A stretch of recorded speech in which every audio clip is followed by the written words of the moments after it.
The famous King Solomon's temple in Jerusalem means Temple of the Sun God Amun.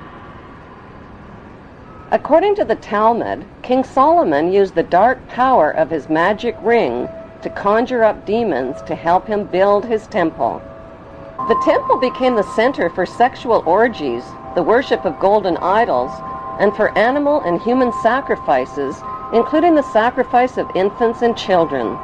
The biblical Ark of the Covenant was stored inside King Solomon's temple. The Ark had 4 gold rings built into its 4 corners, each representing the 4 corners of the earth over which descendants of the biblical Abraham are destined to rule.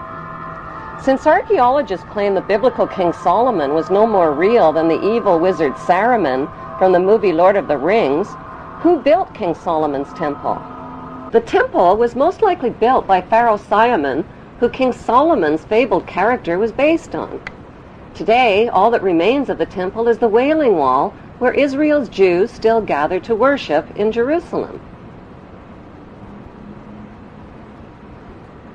Did the Hebrew authors of the Bible's Old Testament really expect readers to believe that Abraham lived to be 175?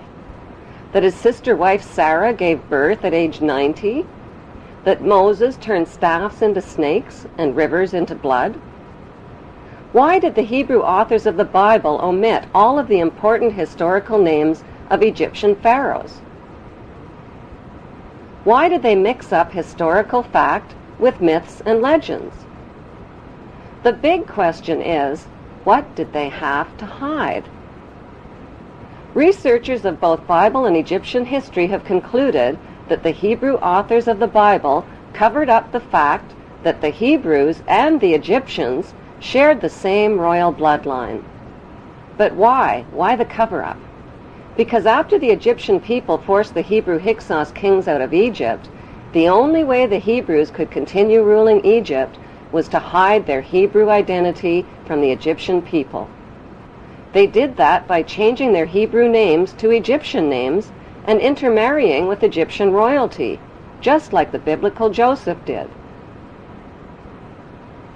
By hiding their Hebrew identity, the Hebrews continued to rule Egypt secretly as Egyptian royalty.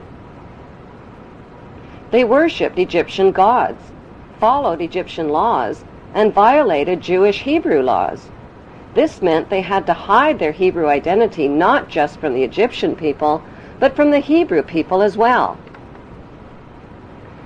They had to keep their royal Hebrew Egyptian identity and their worship of Amun hidden within royal power circles and secret societies, just as they have done to this day. The world's biggest and best-kept secret is that the descendants of the Hebrew pharaohs of Egypt have ruled throughout history. Over the millennia, they have left oceans of blood in their wake. They have murdered, cheated, slaughtered, robbed, colonized, and enslaved to fulfill their biblical covenants for an eternal throne and one world empire.